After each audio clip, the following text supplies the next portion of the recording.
Welcome to the Freak Show, fellow freaks. I'm Matthew Brockmeyer, And I'm Cassandra Metternich, and this is Murder Coaster. Ladies and Gentlemen, welcome back to part two of the many tentacled enigma of Karla Homolka. Like last week, today I'm joined by the lovely Cassandra, aka Malformed Malcontent. Co-host Christa will be back with us next week as we examine the complicity of Karla Homolka in the notorious Ken and Barbie abductions, murders, and rapes. We've studied her lineage, the Canadian daughter of a Czech immigrant, and we've seen glimpses of the monster that she'd become, sprout from a strange Barbie-obsessed child who was a compulsive liar with a morbid, cruel streak, to a gifted student with an IQ of 134, and go from a goth, death-obsessed rebel teen into a preppy, wannabe yuppie, young woman whose blooming hybristophilia and nymphomania led to a passionate love affair with sexual sadist and rapist Paul Bernardo.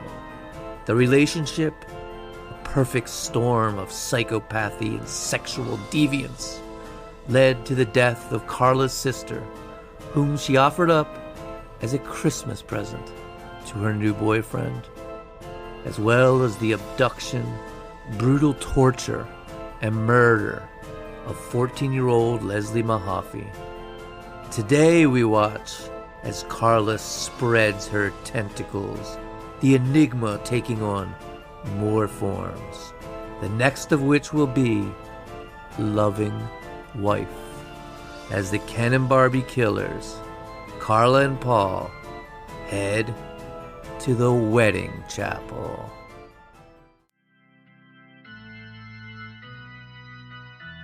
On June 29th, 1991, wedding bells were ringing and love was in the air as Karla Homolka and Paul Bernardo tied the knot. It was a grand affair. They rode a horse-drawn carriage to St. Mark's Church, waving at passerbys and tourists on the street as if they were some kind of royalty or celebrities. Karla wore a beautiful white gown and was all smiles as she exited the carriage, many exclaiming it looked like a scene from a fairy tale. Footage shows her moon-eyed and in love, stealing glances at her handsome new husband, glowing with happiness. When the minister asked if anyone knew any reason why Paul and Karla shouldn't get married, Karla's sister whispered loudly enough to be heard by many, "Is jealousy a good reason?" Later, Karla would claim she did not want to get married, but that she felt she had no choice. She was being coerced under the threat of violence and blackmailed into a loveless marriage. But let's examine a letter she wrote her best friend, Debbie Purdy. In it, she talks about how her parents are still so distraught over the death of Tammy that they wanted Karla to either postpone the wedding or elope, saying, Fuck my parents. They're being so stupid, only thinking of themselves. My father doesn't even want us to have a wedding anymore. He thinks we should just go to City Hall. Screw that. We're having a good time. If he wants to sit at home and be miserable, he's welcome to. He hasn't worked except for one day since Tammy died. He's wallowing in his own misery and fucking me. hardly sounds like a forced marriage. She had every opportunity to call it off. And then, in a true display of her selfishness and narcissism, she goes on about wedding gifts. The only thing we really need or want are one, a dustbuster, two, China, three, crystal, four, money. We really don't need anything. Plus, you know how picky we are. As for wedding gifts, please try to let people know that we want money. If they say things like, we don't believe in giving money, tell them to go take a flying fuck. Yeah, she also gives her friend advice in love and life. Get a load of this one. Never feel guilty about taking from Dale or anybody else. The world will screw you in every way it can. So take as much as you can while you can. And at the same exact moment as the young lovers were taking their marriage vows and dedicating their souls to one another in a lavish fairy tale wedding, a grisly and gruesome scene was unfolding at Lake Gibson. The lake fed to a hydropower plant and was being drained to its lowest point to power air conditioners and fans on the hot summer day. As the water level dipped down, exposing the muddy banks, local fishermen were dumbstruck and horrified by the bizarre sight of crude concrete blocks, some cracked open with human body parts exposed inside. The fishermen couldn't comprehend what they were seeing. It was too much, the horror of it. From one block poked a human foot, from another a shin and a thigh, from another leaked blood and dark fluids. One would later say he was deeply traumatized by what he saw and still lives with the terrible memory and had horrible nightmares about it.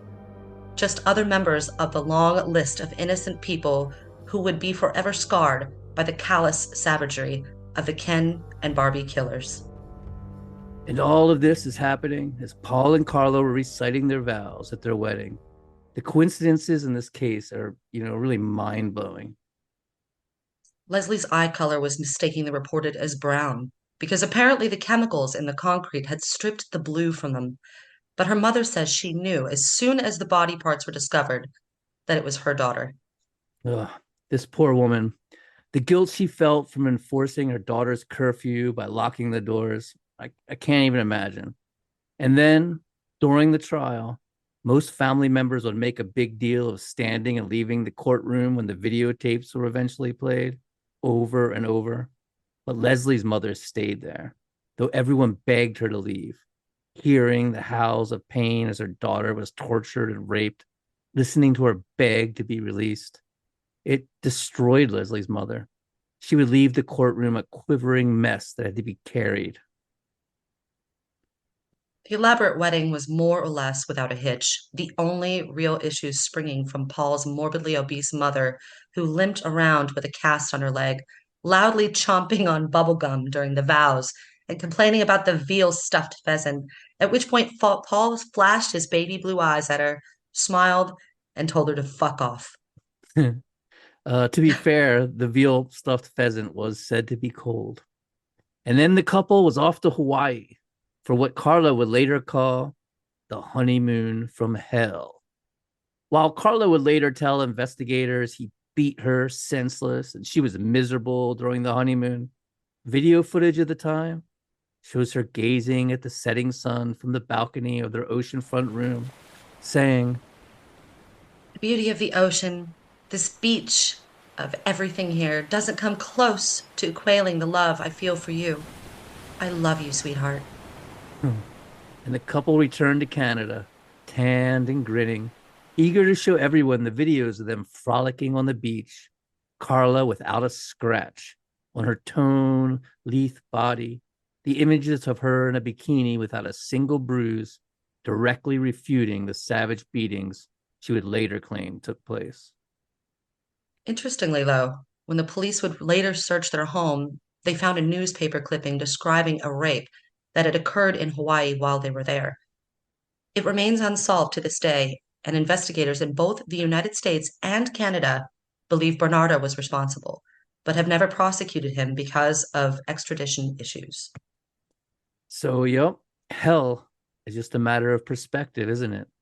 Their honeymoon was hell for someone. So remember Carla's friend Jane?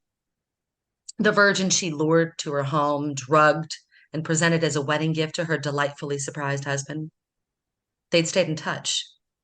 She'd even been at the wedding, but her mother was wary of her relationship with this old married couple. What would a newlywed couple in their 20s want with a 15-year-old girl? Seriously, good question. I never wanted to hang out with 15-year-olds, even when I was a 15-year-old myself. Well, Carla invited Jane's mother over for dinner to try to dissuade her of her fears. Evidently, it worked, for her mother relented and let her daughter have yet another sleepover in the Bernardo home. Karla stocked up on the halcyon and halothane and got ready for the big sleepover. Yay. Oh no. They drugged the girl's drink, and when she passed out, Karla poured halothane on rag and began to administer it, holding it over the young girl's face as Paul pulled down her pants. Just like old times. Fun, fun, fun. But before they could even get started, Jane stopped breathing. Uh-oh. And as her lips turned blue and Paul started CPR, Karla ran to the phone, calling 911, saying, "Please hurry. My friend has stopped breathing." Karla hung up the phone, ran back to the teenager, and began slapping her as hard as she could across her face, at which point Jane gasped and began to breathe again, though she remained in a comatose state. Karla then ran back to the phone and redialed 911, telling them it was all a mistake and her friend was fine. And they had called off the ambulance and cops, which is wild. They usually come out regardless, don't they? Yeah, it's like a policy in most states, I believe. And Paul and Karla stayed up all night with the comatose girl, making sure she was still breathing. Paul was frantic and irate. He declared they'd never drug another girl again. Never. Much later, they would find another teenager who they would try to groom as a sex slave, an old friend of Tammy's named Norma Tellier. Norma was kind of a bad girl and liked hanging out with them. Paul got her drunk and basically raped her. Not violently, he just sort of forced himself on her, date rape, I guess, but it's still definitely rape. And let's be clear, she's only 15 and drunk. So there can be no real consent in any context. But Paul brags to Karla about his conquest of the young girl. And Karla says, "Well, if you fucked her, I want to fuck her too." And when Paul tells her that she's not like that, that she'd never get with a girl, Karla says, "I'll put her down." Yeah, after killing her own sister with a deadly mixture and nearly killing another girl as well, Karla is still ready to use her halcyon and halidol again to get her kicks. And it's Paul who says, "No way." Paul enjoyed the sadistic power of raping these girls, even torturing them. But he says he did not want to kill them. So, as to the question of whether Karla Homolka was a willing participant who initiated many of these sex crimes, I think there's no doubt about it, especially when we look at their next victim. And folks, this is a doozy, a real tearjerker. So, a warning, you're going to hear some very disturbing stuff. Buckle up, keep your hands and feet in the ride. Kristen French was a beautiful 15-year-old Catholic schoolgirl on the honor roll. She was a Girl Scout who volunteered at a nursing home with a clean-cut, hockey-playing boyfriend that her parents adored. She was excited about her 16th birthday coming up in May and was already making a list of presents she wanted. She was a figure skater and on the rowing team. She had a stay-at-home mother, and her father was a tire salesman, and she wore a gold chain around her neck with a praying hands pendant he had given her. She was a good girl in every conceivable way you could think of. Popular, sweet, charming, beautiful, with a wonderful smile that lit up the room. And it would be Karla Homolka who lured this sweet, innocent girl into Bernardo's web of torture and murder. Paul and Karla had been out driving around St. Catharines looking for a sex slave to abduct. And there was Christian French in her green plaid Catholic school uniform, thick chestnut hair and a bobbing ponytail, walking past the Grace Lutheran Church. Paul pulled his sports car into the parking lot, and Karla called out to Kristen, asking if she could give her directions. The town was built on old Native American trails that went in a circular pattern around the city center, and tourists often got lost. Being a good, kind Girl Scout, naturally Kristen went to help the pretty blonde woman, who was now out of the car and spreading a map across the roof. Kristen squinted down at the map, confused because it was actually a map of Scarborough and not St. Catharines. As Kristen pondered over the map, Paul came up from behind her, knife in hand, and forced her into the car. Kristen fought, calling him a bastard and kicking him, losing a shoe in the melee, the map getting torn. But Paul was incredibly strong, shoving her into the bucket seat as Karla leapt into the car, grabbing Kristen by her thick hair and forcing her head down between the seats. Kristen screamed, and Paul held the knife to her face, telling her one more sound and he'd slit her throat as he calmly and slowly eased the car out into traffic and headed home. Later, investigators would discover Kristen's shoe, a torn piece of a Scarborough map, and a tuft of Kristen's hair in the church parking lot, and realize they had a crime scene. Witnesses would somehow mistake Paul's gold Nissan 240 SX for a cream-colored Camaro, much to Paul and Karla's amusement and delight. This mistake of cars would seriously hinder the investigation to the point of absolute ludicrousness.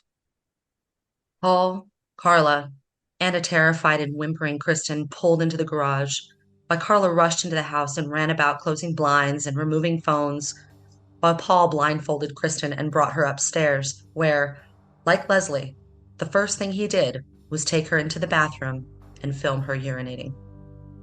Show me something nice, Paul instructed her, pulling her thighs apart as she squatted on the toilet, clutching her kilt.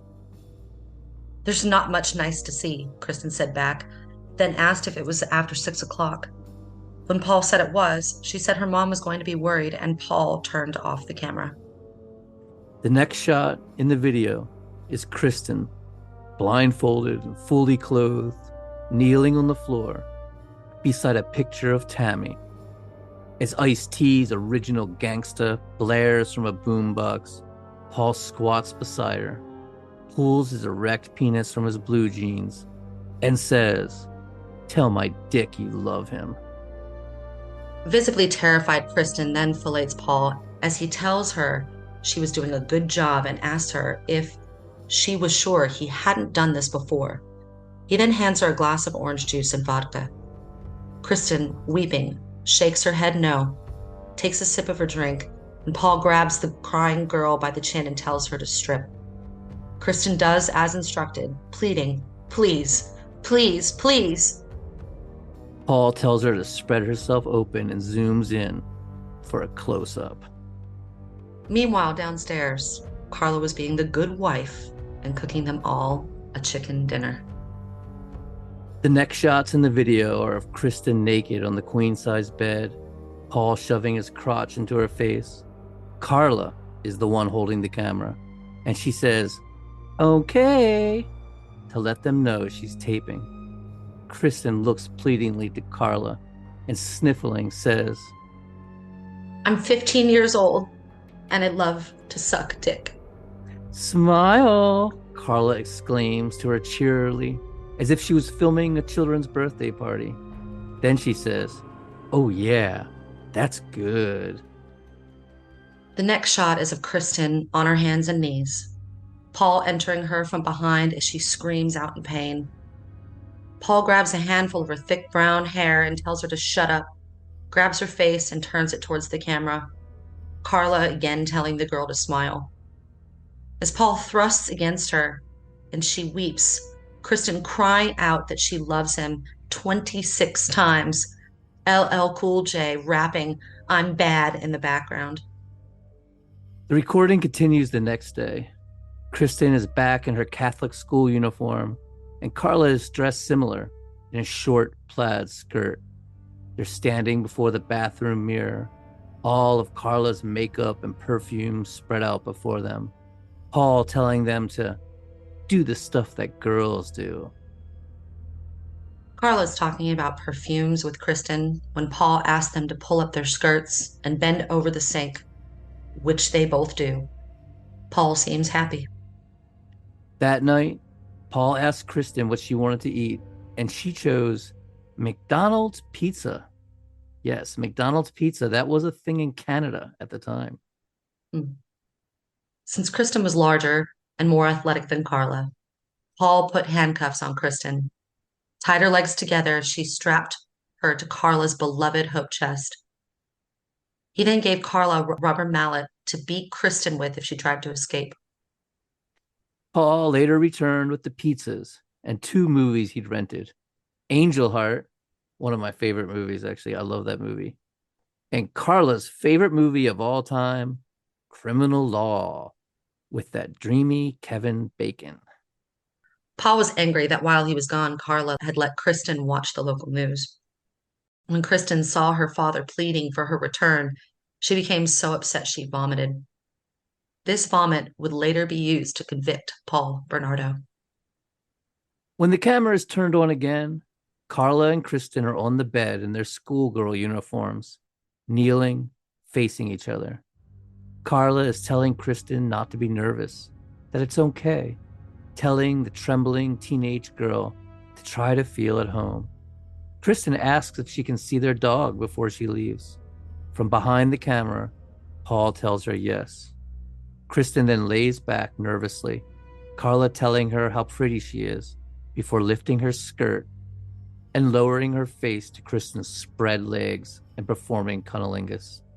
Kristen mumbling that Karla must be an expert. Then, at Paul's urging, they switched positions. Karla told Kristen it felt really, really good, and Paul moved in for a close-up, telling Kristen to smile and tell Karla that she loved her, which Kristen did, not even realizing that by knowing Karla's name, her death was now absolutely inevitable. Karla says she likes little girls, then says, "I love you, Christian," mispronouncing Kristen's name. Paul, too, goes on to mispronounce her name as Christian. Why did they get her name wrong? Her name was all over the news. Was it on purpose? Karla was very intelligent. Was she going along with Paul's mispronunciation? Or was it a defense mechanism to make it more fictional and fantasy-like? We'll never know. Then Karla takes over the camera, and Paul jumps on the bed, Karla cooing That's beautiful. as she framed the shot. Kristen does her best to fillet him, but his limp penis keeps slipping from her grip. Karla shouts out pointers, saying, Kind of play with it. but Paul is getting irritated, threatening to stab her if she doesn't get it right. Then, in a moment of anger at the 15-year-old's lack of skill at oral sex, he positions her on the floor on her hands and knees and forcefully sodomizes her. Kristen howls in pain and defecates on him, calling him a bastard. This is the second time she's called him a bastard, and it has definitely struck a nerve. Paul's illegitimacy was a notorious sore point for him. When the camera's turned back on, it's resting on the bathroom sink and focused on Kristen, who is in the tub, which is drained of water. She's naked, her hair pulled back. Paul tells her to close her eyes as he enters the scene, wearing only a long-sleeved t-shirt and drinking a beer. He slaps her face with his semi-erect penis, saying, "Don't make me mad. Don't make me hurt you." He urinates on her, telling her she looks good covered in piss, then turns and squats, his ass above her face, and tries to defecate on her. But it is unsuccessful. Paul then grabs the camera to turn it off, and as its lens swings around, it catches an image in the mirror. Karla, watching, smiling. And I think this image right here truly establishes her compliance and enjoyment. I mean, she's definitely not being forced into anything here. She doesn't even know she's being filmed. She's just sitting there in the doorway, grinning, obviously loving this utterly horrible scene of degradation, just lurking in the background, smiling as her husband urinates and tries to defecate on a 15-year-old girl. Ugh, just let that sink in. When the tape continues, it's the next day. Paul lays in bed, Kristen's sucking on his nipple while Karla sucked on his toes. Karla places Kristen's hand on her breast, calling her a good little sex slave, then goes to the camera and zooms in on Kristen, telling her to suck his dick and keep talking, obviously enjoying herself, gleefully filmed. Tristan calls Paul the best master and looks up at him. Paul slaps her and tells her, "Don't fucking look at me. Look at my dick and talk to it." As Karla zooms in and out, she instructs Kristen to say she hates her boyfriend and Paul should fuck all the girls at Holy Cross Catholic School. Then Karla happily says she got some, quote, nice mouth shots, and then tells the 15-year-old Girl Scout she is a good cocksucker and says she wants to see a mouthful of cum, which is exactly how the scene ends. Oh man, I don't know how anyone can defend Karla Homolka after knowing about these scenes with Kristen. She's not stuttering. She doesn't appear to be forced at all in any way. If anything, she's initiating and encouraging the abuse and loving every minute of it. When the camera starts running again, Kristen is handcuffed as Karla, smiling into the camera, pushes a wine bottle between the bound girl's legs. Paul telling her, Put it in there hard, car. Ram her. She called me a bastard. Paul then puts the camera down and takes over with the bottle, shoving it hard as Kristen pleads, "Forgive me, please. I'm very sorry." Karla then sucks on one of Paul's nipples as he begins to rape the bound girl, saying, "Who am I?" The polite young girl murmuring, "Pardon me," before remembering her scripted lines and calling him master. Paul then sodomizes her again as she howls in pain, screaming out 8 times that she was sorry as he yanks on her hair. "Fuck you," Paul says, instructing Karla to give him a rim job. As Paul tweaked his own nipple, his wife, with her face buried between his ass cheeks, Kristen cries, "You're the most powerful man in the world. You're the sexiest man in the world. All the girls at my school want to fuck you." Finally, Paul finishes, slapping Kristen playfully on the butt and barking at Karla to get him some Kleenexes to wipe up all the blood, and calling her an idiot when she only brings him one, at which point Kristen French utters her last recorded words. "I don't know how your wife can stand being around you." To which Paul says, "Just shut up, okay?"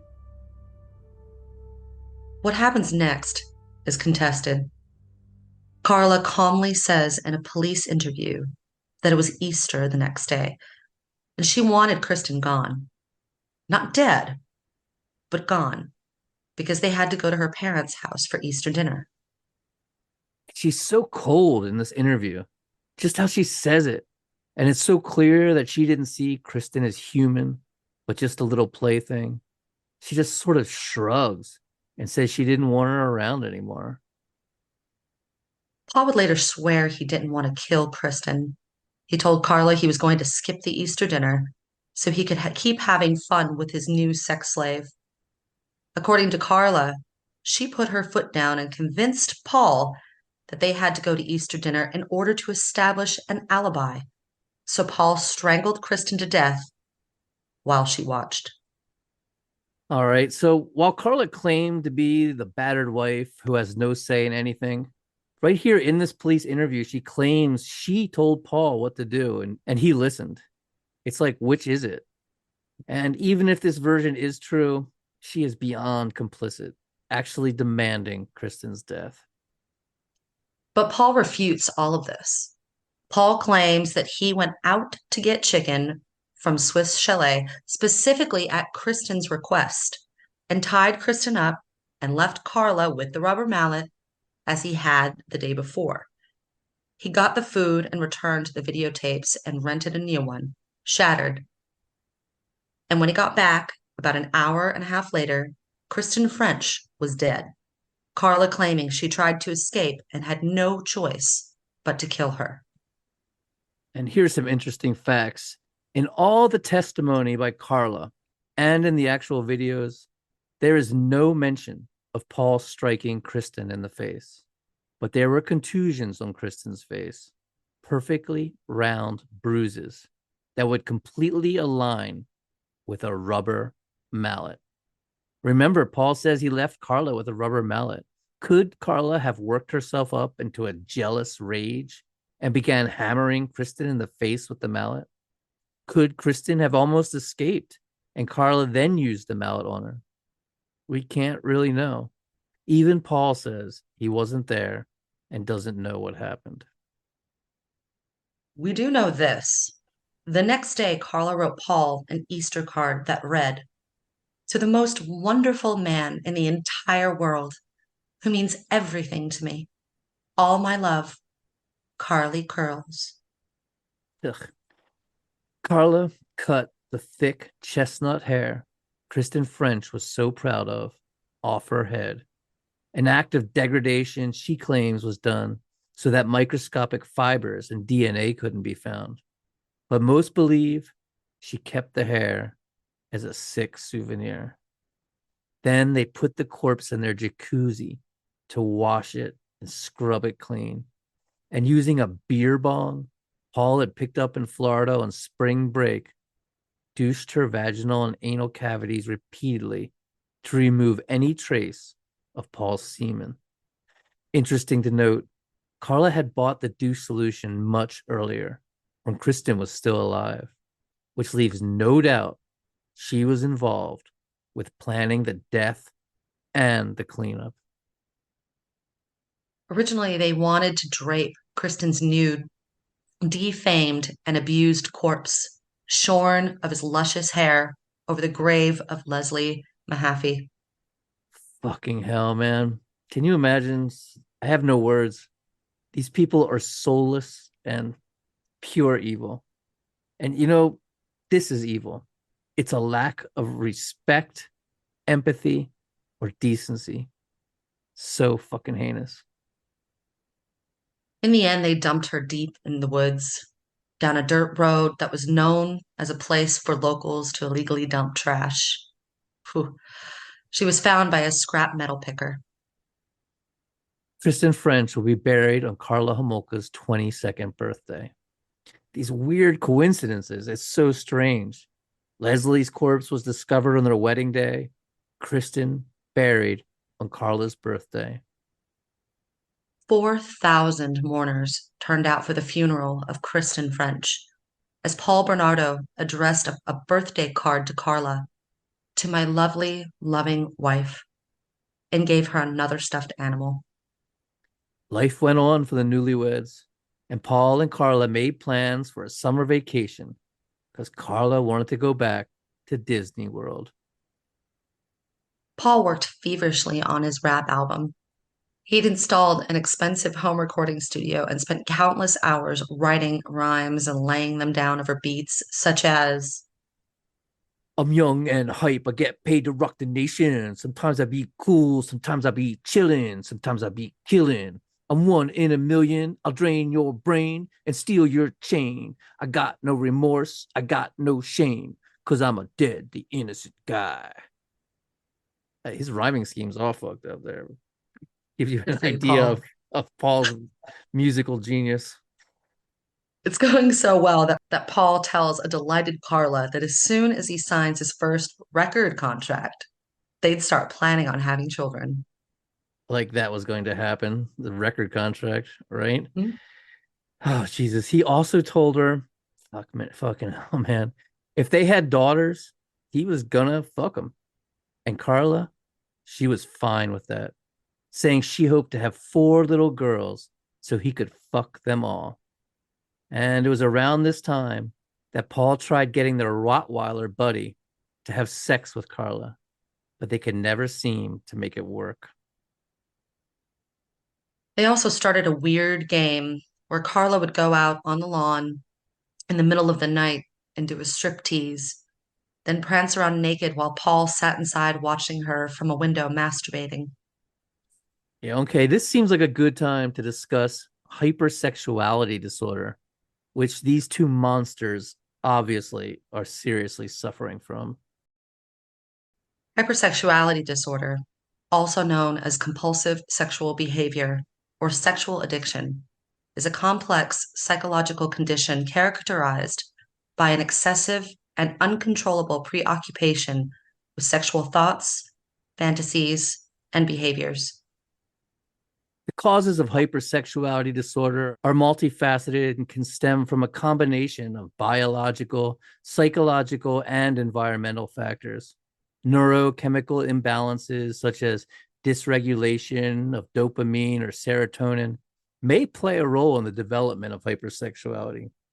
Additionally, certain neurological conditions, such as bipolar disorder, Parkinson's disease, or brain injuries, have been associated with an increased risk of hypersexuality. Childhood drama, abuse, or neglect can also contribute to the development of hypersexuality as a coping mechanism or a means to seek validation and control. Hypersexuality disorder manifests through a range of symptoms that may vary in intensity and frequency among affected individuals. Some common symptoms include excessive sexual thoughts and fantasies. Individuals with hypersexuality disorder experience persistent and intrusive sexual thoughts and fantasies that are difficult to control or dismiss. Compulsive sexual behavior. Engaging in sexual activities becomes a compulsive behavior, leading to a preoccupation with sexual acts, excessive masturbation, promiscuity, or a high frequency of sexual encounters. People with hypersexuality disorders struggle with impulsivity and may find it challenging to resist sexual urges, resulting in risky sexual behaviors and infidelity. Hypersexuality often leads to emotional distress, feelings of guilt or shame, and strained relationships due to the inability to establish and maintain healthy emotional connections. Unfortunately, both Karla and Paul appear to be textbook narcissists with both sociopathic and psychopathic tendencies. So they never suffered any feelings of guilt or shame, either one of them. And they were never going to have any healthy emotional connections anyway. Instead, their hypersexuality disorder led them to guilt free, deviant sex, rape, torture, and eventually serial murder. It was, as they say, the perfect storm, a one in a million match, a couple devoid of empathy and love, and capable of perversion, violence, and transgression that defies comprehension. Paul didn't like the name Bernardo. It sounded too ethnic, not to mention the fact that his namesake was not his real father. He wanted a name that would be fitting for an up and coming rap superstar. So they legally changed their name to, wait for it, Teal, the name of the rapist and serial killer in Karla's favorite movie, Criminal Law. And Paul chose a new middle name, Jason, after the killer Jason Voorhees in the Friday the 13th movie franchise. Yes, dear listeners, we know the mother was the killer in the original. Paul is just a fucking idiot. And as part of my diligent research into this case, I watched Karla's favorite movie, Criminal Law, which I personally found terrible. It's this Canadian crime thriller that's just full of plot holes and ridiculous situations, starring Kevin Bacon and Gary Oldman, two amazing actors who actually give great performances and do their best to redeem the atrocious storyline. But unfortunately, now, whenever I even think of Kevin Bacon, for some reason, I see Paul Bernardo's stupid fucking face. To celebrate the name change, Paul wrote a rap to immortalize himself. I'm crazy, swearing, no really caring, born to steal the show. My bud burns nitro. You want to size me up? Well, let's kick it. A new kid on the block, and I am with it. How does it feel? Got it at a steal. You're the big wheel. Paul, Jason, Teal. Ugh. And if that's not bad enough, Shit's getting just all weird in the house. This is actually really spooky. Karla becomes convinced there's a ghost in their home. She goes to her friend Lori, who's very spiritual, and asks her advice. Lori tells her it is indeed a ghost, a woman's ghost, and it did not like her husband. The ghost had died suddenly or violently, Lori said, and she therefore did not realize she was dead. Karla asked her friend how to get the ghost out of her house. Her friend replying, "You should put ammonia down all the drains in the house. Ghosts don't like the smell of ammonia," which is actually new to me. I'd never heard that one before. Mm-mm. Lori gave Karla an amethyst and told her to keep it in her pocket. The amethyst would absorb all of the bad karma around Karla. She instructs her to put the amulet on the east window and allow the morning sun to soak up all the negative energy it had accumulated while it was in Karla's pocket. She also told her to put holy water and consecrated ashes in every corner of her house, and a pink carnation in the front window, adding, "And should tell the ghost to go with God's love to the white light." And evidently, it worked because Karla came back a week later, her normal, bubbly self, and said everything was back to normal. Though later, she claimed that Paul would lock her in the root cellar and tell her that the ghosts of Leslie and Kristen were going to get her, which, if true, is crazy creepy. On their first wedding anniversary, Karla sent Paul a card. "It just gets better and better and better. Much love from the girl who wriggled her way into your heart, me." Oh, God. Here's a little example of Karla's callousness. While working at the veterinarian's office, Karla had rescued an ailing iguana and nursed it back to life, naming the creature Spike. One evening, as they were entertaining guests, some of Paul's friends began to antagonize the lizard, teasing it and kicking at it. Iguanas use their tails to defend themselves, and Spike tried to thrash his tormentors, Paul jumping in to intercede. And when Spike inadvertently bit Paul in the melee, Paul grabbed the creature, took him to the kitchen, placed him on a chopping board, and cut off his head. He left the severed head and the body on the chopping block, instructing Karla to gut and clean the animal so they could barbecue it for dinner. Karla, completely nonplussed that her husband had just decapitated the pet she had so dutifully cared for and saved from the veterinarian, casually threw the head out and started cleaning the body, just like that, as if they had planned to kill the iguana all along. She skinned and gutted it, cheerfully explaining its innards to a friend as she worked. "Oh," Karla said as she discovered the gonads, "Spike was a boy after all. See?" Karla's friend would later say she acted like God while she was dissecting Spike. Paul then barbecued the remains on the grill, eating a large portion. Karla and the guest eating some as well. And Karla kept the skin. As we mentioned earlier, because of faulty witness statements, detectives became convinced that a cream-colored Camaro was used in the French murder. They broadcast this ceaselessly, even posting it on huge billboards. All of Canada was searching feverishly for a cream-colored Camaro, much to the amusement of Paul and Karla. To solve the heinous murder of the 15-year-old Girl Scout and honor roll student, investigators formed the Green Ribbon Task Force, the largest task force in Canadian history, and produced an hour-and-a-half television program to alert the public of the facts and ask for assistance. Unfortunately, the program was just full of false facts. Paul and Karla videotaped the show and would watch it over and over again, laughing. Paul shouting, "Wrong!" every time they said something not true. Sadly, law enforcement wasn't even able to tie the French and Leslie murders together. As lucky as the loving couple had been on their 5 year sex crime and murder spree, yes, ladies and gentlemen, it had been over 5 years now since Karla told Paul it would be cool if he started raping women. That luck would finally break bad as 1992 came to a close and 1993 began. But the strange coincidences would not stop. As the foolish reality of Paul's dreams of being a rap star began to dawn on him, Paul was slipping deeper and deeper into a weird pit of self pity, anger, and despair.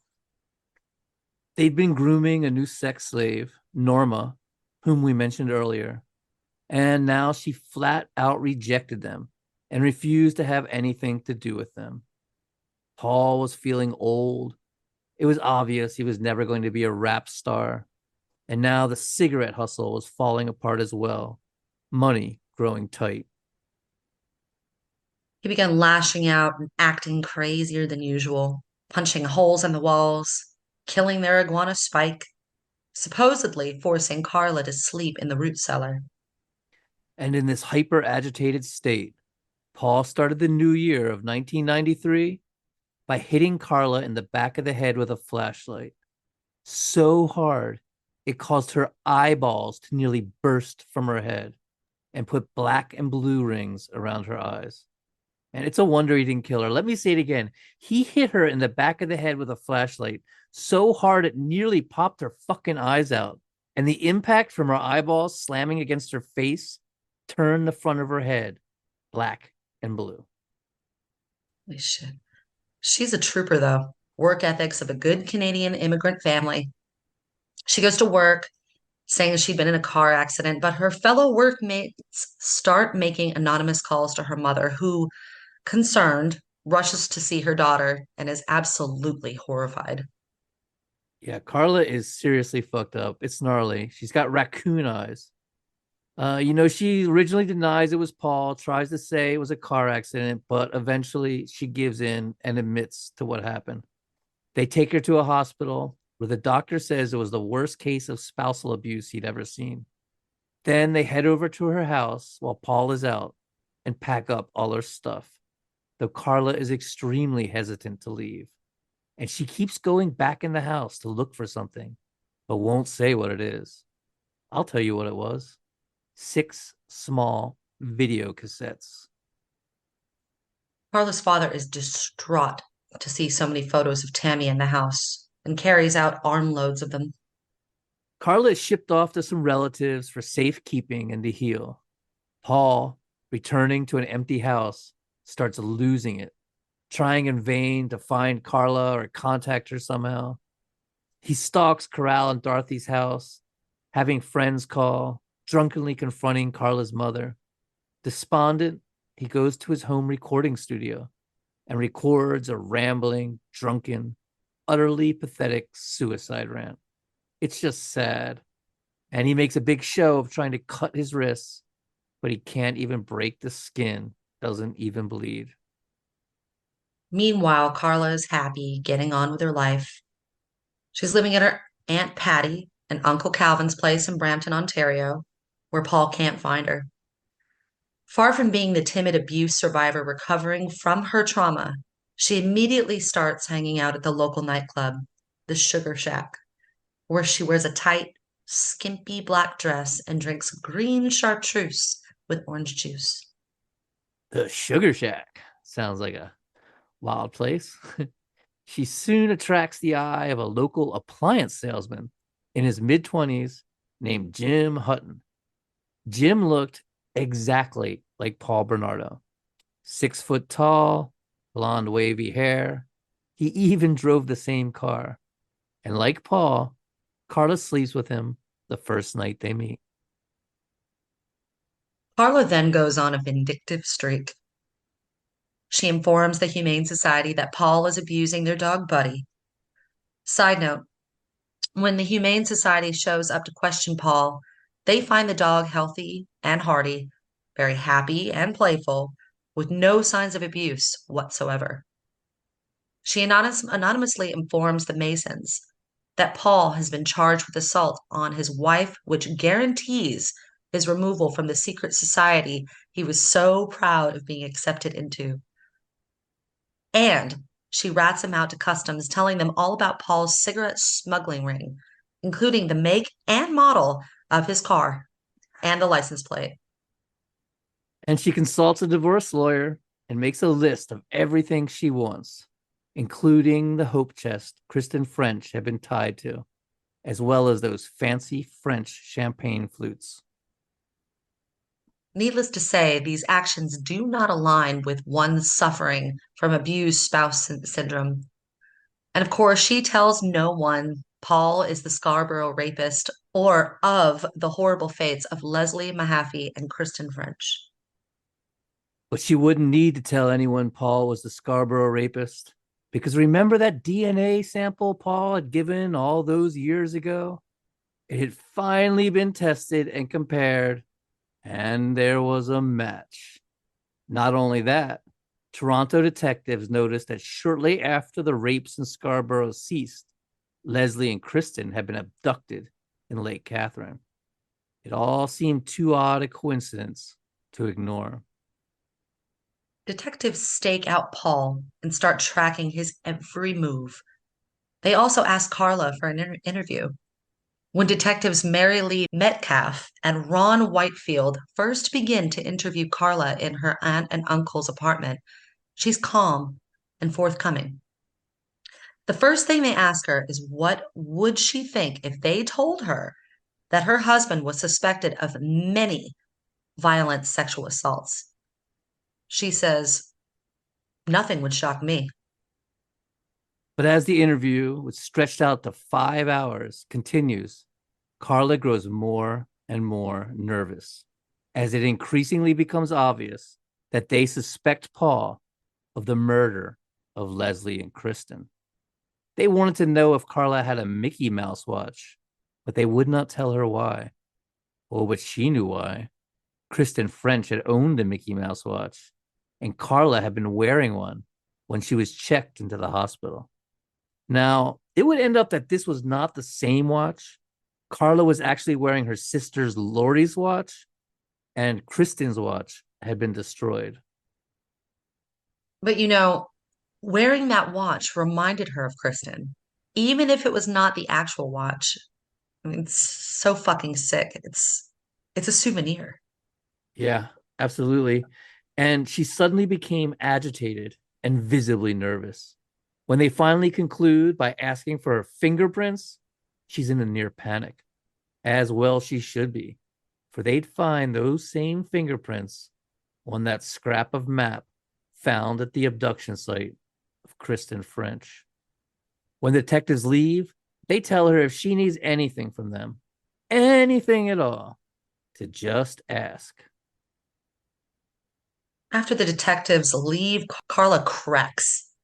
She confesses everything to her stunned aunt and uncle, the rapes, the murders, telling them Paul forced her to participate.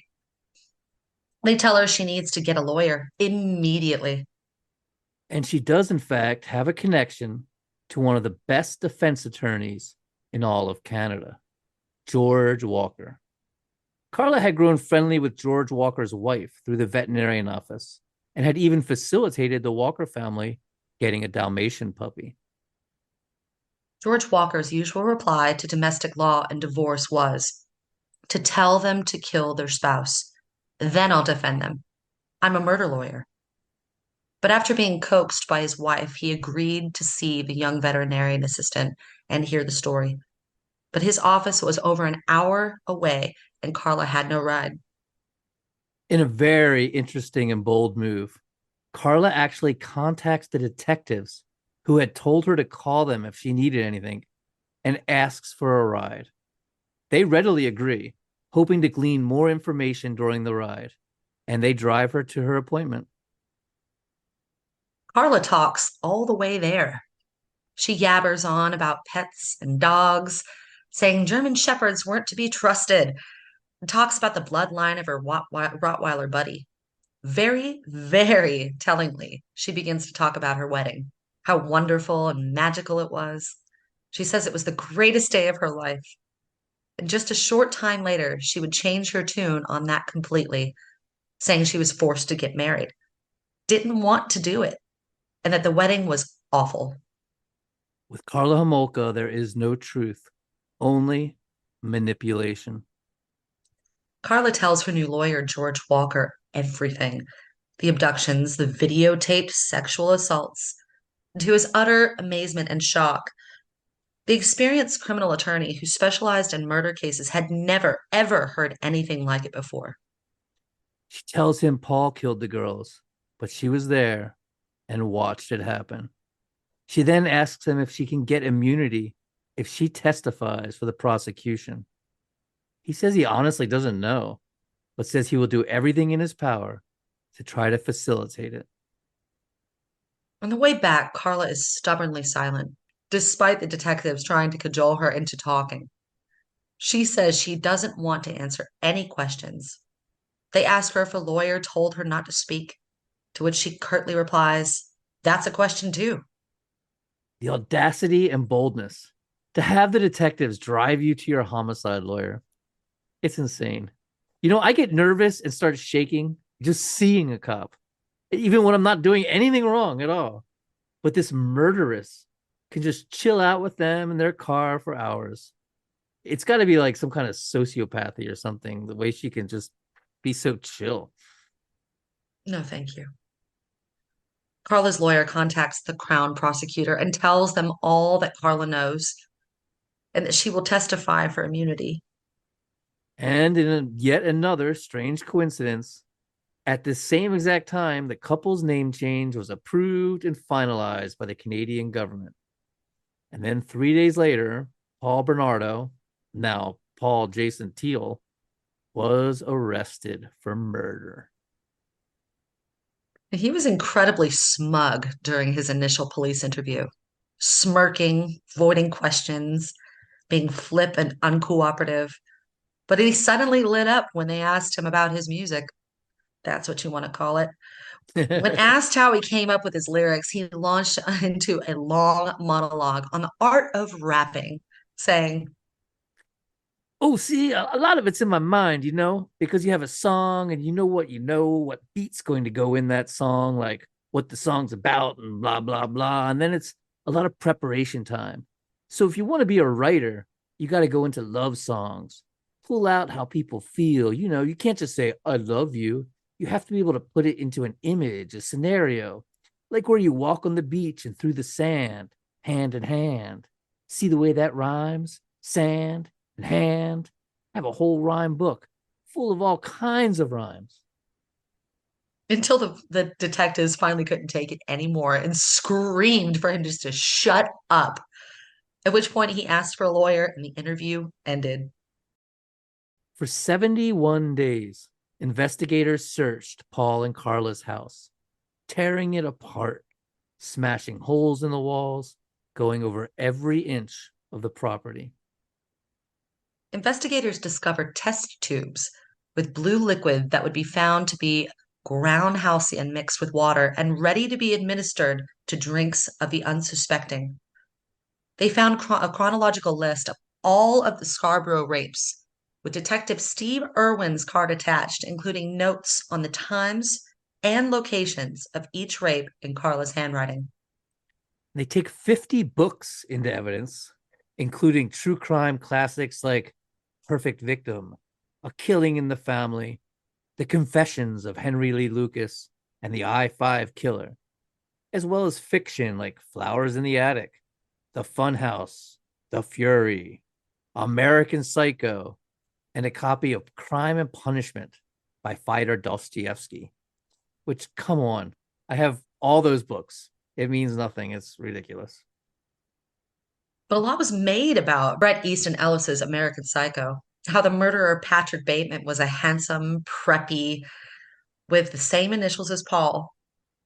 It was claimed Paul was inspired by the book, but the receipt was in the book, and they hadn't even bought it until after the murders. And it was Karla reading it, not Paul. Yeah, and I personally believe Paul would have found American Psycho incredibly boring. as it's written in a very slow pace with pages dedicated to what clothing the characters were wearing and essays on Huey Lewis. I don't think he'd get the postmodernism. I think it'd go right over I his head. we could have a whole conversation about this. I swear. They don't find the videotapes of the sexual assaults of Leslie and Kristen, but they do find a couple-minute montage of Karla in various sexual acts with several female partners, one of which is with an unconscious girl who appears very, very young. They wonder if the girl could be Kristen French, but of course they have no idea about Jane Doe. Karla had conveniently forgotten to tell anyone about her. And as tame as it was compared to the tapes that would eventually be recovered, the couple-minute tape cast Karla in a different light to investigators. If she wasn't enjoying herself in the video they found, she was one hell of an actress. But prosecutors need her testimony if they're going to lock up Paul Bernardo. So offer a deal where Karla will plead guilty of 2 counts of manslaughter for Kristen and Leslie, each 10 years, but they will run consecutively at the same time, meaning she would only get a 10-year sentence. But she would be eligible for parole in just 4 years, as they promised to recommend her to the parole board and explain how cooperative she'd been. Nobody's fool. Karla Homolka took the deal. Now they work on making their star witness sympathetic, labeling Karla as suffering from both battered wife syndrome and as a compliant victim of the sexual sadist. Karla is then hospitalized for a psych evaluation. During Karla's entire stay at Northwestern General Hospital, she was completely whacked on drugs, though her physician, Dr. Arndt, preferred the term disinhibited. Over the 9 days and almost 30 hours of testing and interviewing, Karla ingested thousands of milligrams of tranquilizers, sedatives, and antidepressants. She took 300 milligrams of Cinequan, a mind-bending antidepressant used to sedate psychotics. A reasonable daily dosage of Cinequan for someone diagnosed as psychotic was only 50 milligrams. The Cinequan had been combined with 75 milligrams of Nazanan, another powerful antidepressant, and 10 milligrams of Valium. But since Valium was administered intravenously, it could be considered double the potency. So her total intake of Valium on a daily rate was equivalent to 130 milligrams. He was also prescribed 200 milligrams of Tegretol twice a day. Tegretol was a medication used with psychiatric patients to facilitate and speed up sedation. Could you imagine? My year of rest and relaxation. Oh my God. To the doctor, Karla did not seem depressed, suicidal, or anything. She actually seemed quite positive and childishly cheerful, grinning that little girl smile, dressed in pajamas like it was a sleepover, and clutching her teddy bear, that same stuffed animal she'd used to comfort her victims. It was bizarre. The doctors truly did not know whether Karla was mad or just plain bad. Karla was given a battery of tests, including the Halstead-Wrighton neuropsychological test, the Halstead category test, a tactile finger recognition test, fingertip number writing, the Wright-and-Clove sensory perceptual examination, a seashore rhythm test, and a seashore speech sounds perception test, a tactile performance test, the Rorschach psychodiagnostic instrument, or inkblot test, just to name a few. Say those 5 times fast. But the most important one was the Minnesota Multiphasic Personality Inventory, or MMPI. The Minnesota Multiphasic Personality Inventory established the benchmark against which all other results will be measured. The MMPI required Karla to answer 550 statements about behavior, feelings, social attitudes, and psychopathological symptoms, marking T for true, F for false, or question mark for cannot say. The answers would then be scored according to scales established by the test's authors, psychiatrist J.C. McKinley and psychologist Stark Hathaway. Karla's MMPI profile was characteristic of severely disturbed people. A profile which harbors feelings of hostility and aggression, yet is unable to express them. People with Karla's MMPI score are most often diagnosed as schizophrenic. They get headaches and can't sleep. They're socially inadequate, easily confused and distracted, and tend to be unhappy and depressed. And they have a flattened effect. But of course, Karla was ever the enigma. So hard to figure out. Neither Dr. Long nor Dr. Arndt thought Karla was schizophrenic, and she was anything but socially inadequate or easily confused and distracted. She had no problem expressing her feelings. In short, Karla seemed nothing like her MMPI profile. Karla is released from the hospital and on May 15th, 1993, gives her first sworn and videoed statements to the police. Knowing the tapes are out there and fearing their discovery, she tells the investigators about them and also tells how her sister, Tammy, was drugged and raped and murdered, which was quite shocking to investigators, to say the least.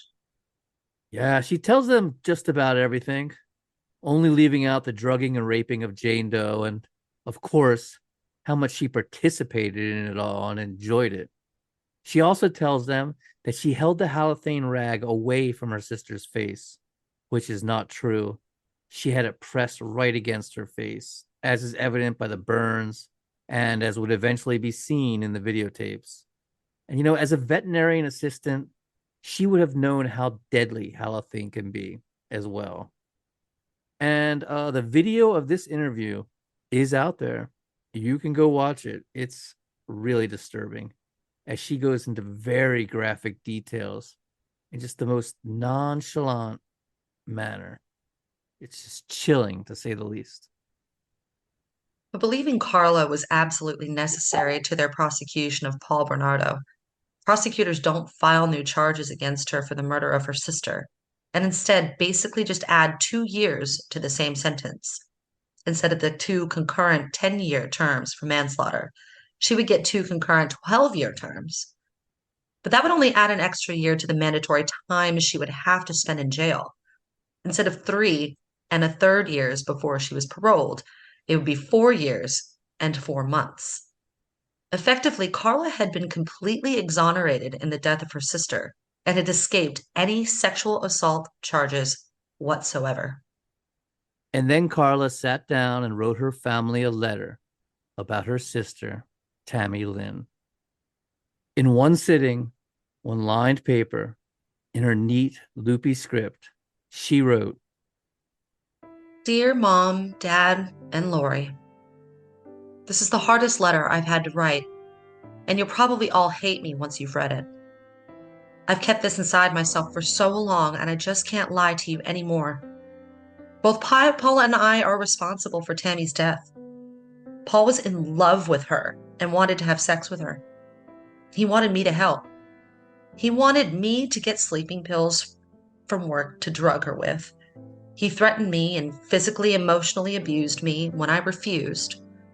No words I can say can make you understand what he put me through. So stupidly, I agreed to do as he said. But something, maybe the combination of drugs and the food she ate that night, caused her to vomit. I tried so hard to save her. I am so sorry, but no words I can say can bring her back. I have thought many times of killing myself, but I couldn't put you through the pain of losing another daughter and sister again. I don't blame you all if you hate me. I hate myself. I live with the pain of knowing I unintentionally killed my baby sister every day. I think it's the real reason I put up with Paul's abusive behavior.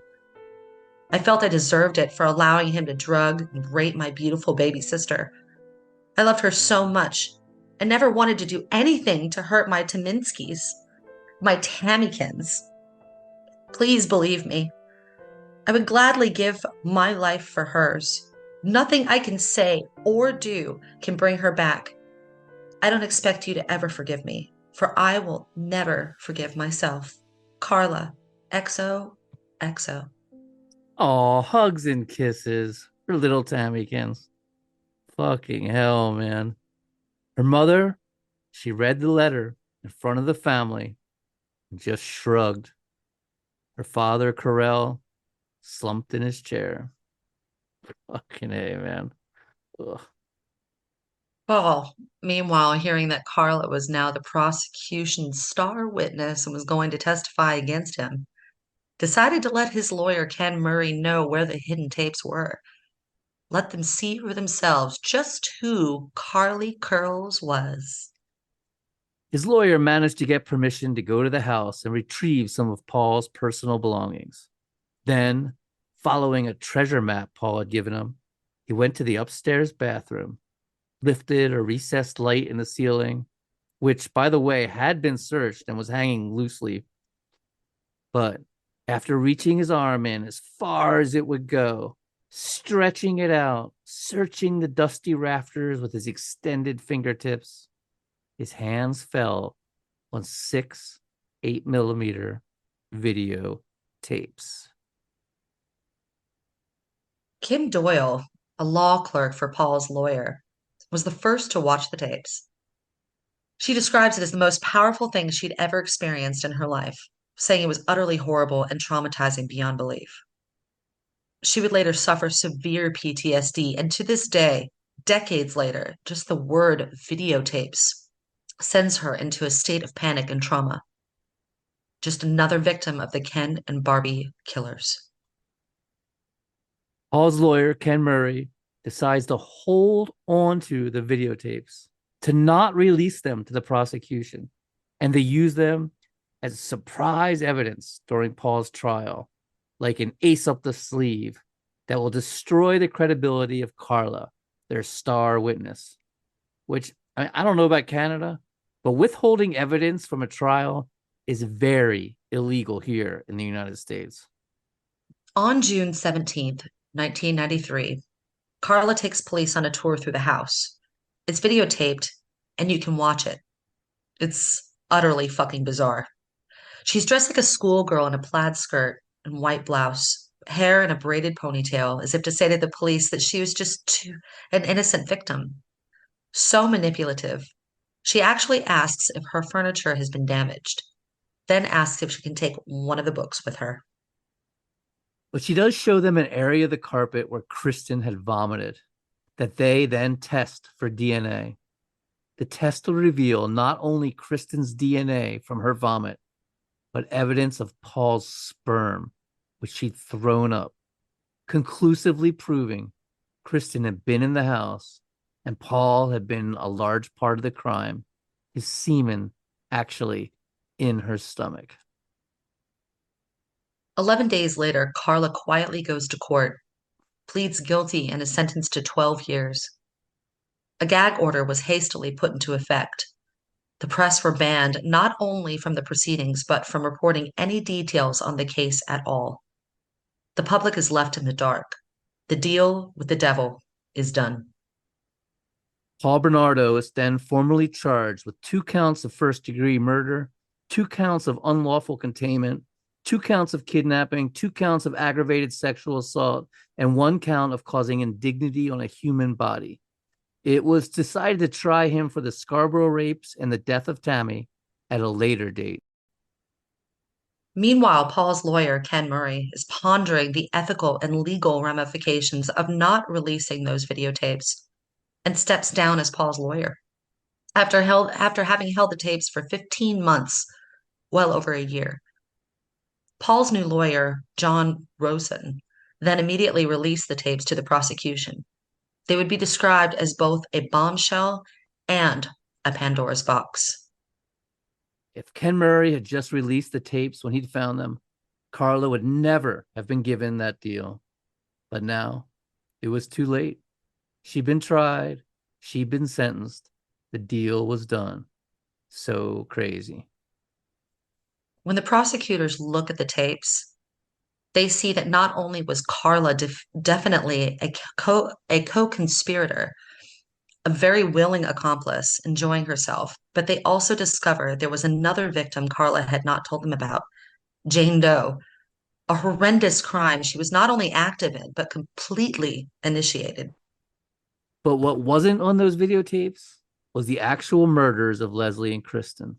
So in the end, prosecutors still needed her testimony if they wanted those first-degree murder charges against Paul to stick.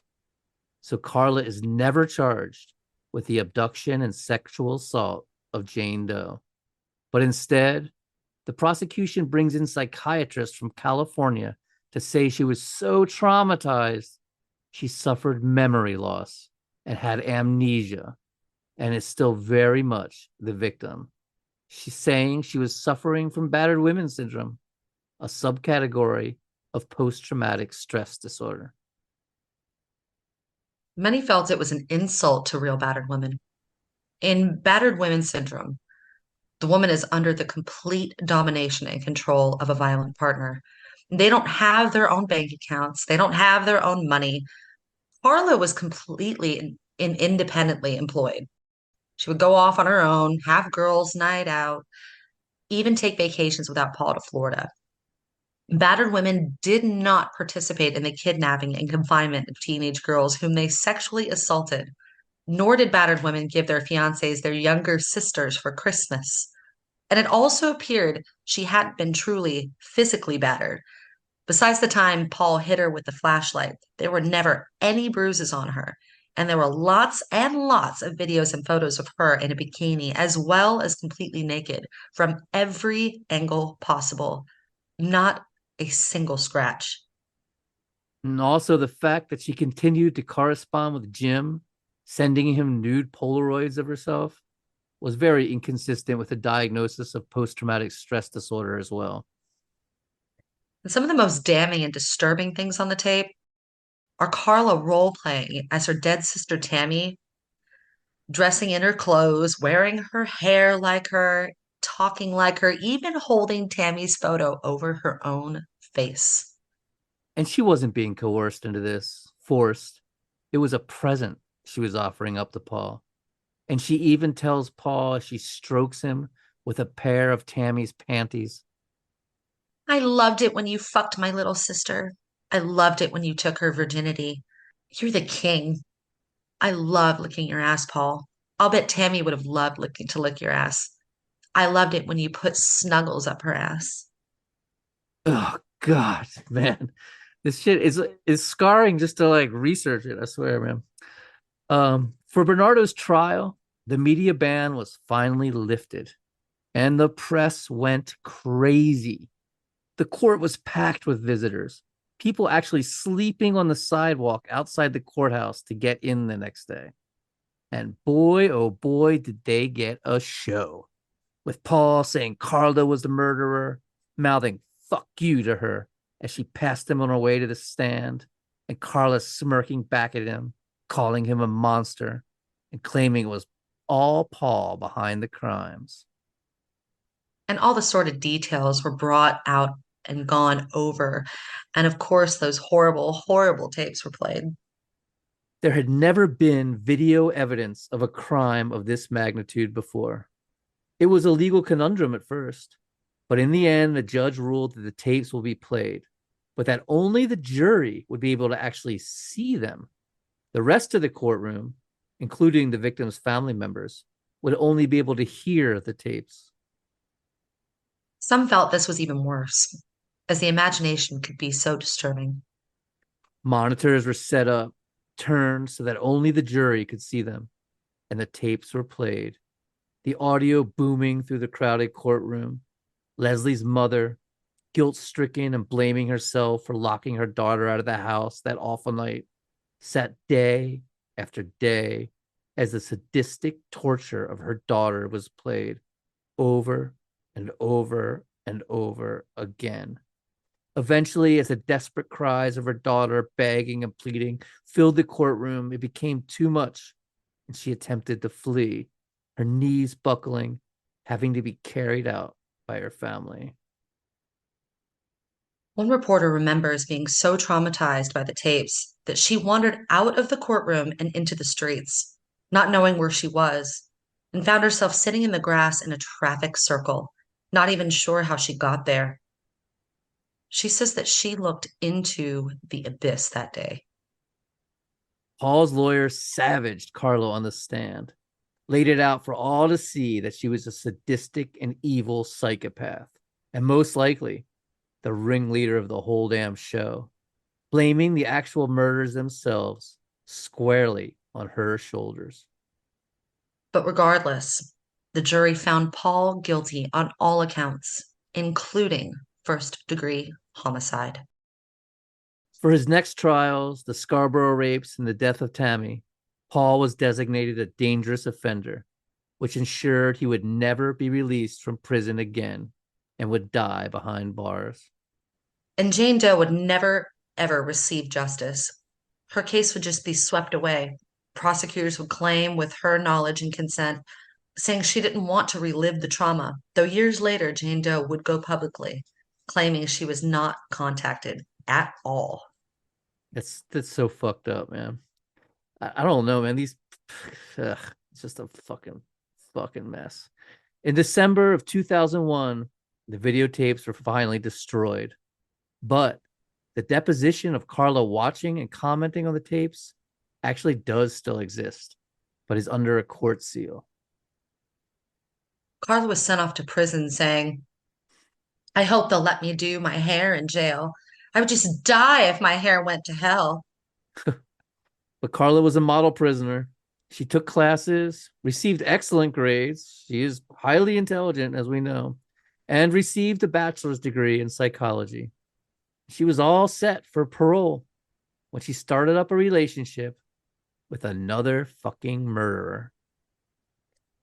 Jean-Paul Gerbet was a Frenchman who moved to Quebec, Canada, to be with a woman he had started dating, and then strangled her. Somehow, Jean-Paul and Karla began communicating, leaving notes for each other in common areas, and using other various ways inmates have of communicating. Apparently, it got pretty hot and heavy. She was found to have a nude picture of him in her cell. And authorities say they found discarded undergarments, but they wouldn't explain any further than that. But the fact that of all the people to start a relationship with in prison, she chose a murderer, it really displays her hybristophilia, or sexual attraction to incredibly dangerous people.